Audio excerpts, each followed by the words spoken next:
Hi friends, welcome to our channel. ARM అంటే మలయాళంలో అజయంతే రెండం మోషనం, తెలుగులో అజయన్ చేసిన రెండో దొంగతనం అని అర్థం.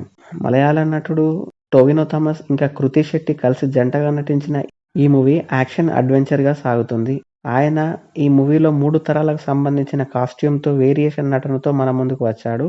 ఒక డిఫరెంట్ కాన్సెప్ట్తో వచ్చిన ఈ మూవీ ఎలా ఉందో తెలుసుకోబోయే ముందు మన ఛానల్ని సబ్స్క్రైబ్ చేసి కొంచెం సపోర్ట్ ఇవ్వండి భయ్యా. నచ్చితే లైక్ చేయండి. ఇక మూవీ ప్లాట్ ఏంటంటే, మూవీ స్టార్టింగ్‌లో మహావీరుడైనటువంటి కుంజికేలు గురించి చూపిస్తారు. ఆకాశం నుండి తెగిపడ్డ తోకచుక్క గురించి, దాన్ని ఏం చేస్తారు అనేది చూపిస్తారు. స్టార్టింగ్ అయితే అసలు మిస్ కావద్దు.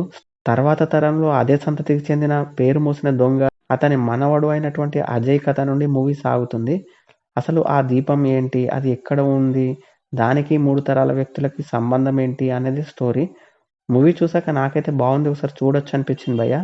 మూవీ స్టార్టింగ్ ఒక మైథలాజికల్ కథతో ప్రారంభమై దీపం విగ్రహం చుట్టూ తిరుగుతుంది. అక్కడక్కడ స్లోగా అనిపించిన చాలా వరకు సీన్స్ ఆకట్టుకునే విధంగా ఉంటాయి.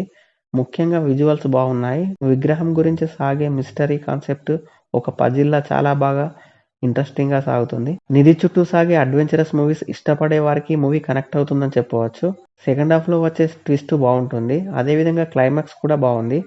ట్విస్టులు, టర్నులు ఇంకా యాక్షన్ సీన్స్, అజయ్ లక్ష్మిల మధ్య వచ్చే లవ్ స్టోరీ, మూవీ స్టార్టింగ్‌లో వచ్చే మైథలాజికల్ స్టోరీ, టొవినో థామస్ గారి different costume and different acting, ఇంకా కథాబలం ఇవన్నీ మూవీకి ప్లస్‌గా చెప్పవచ్చు.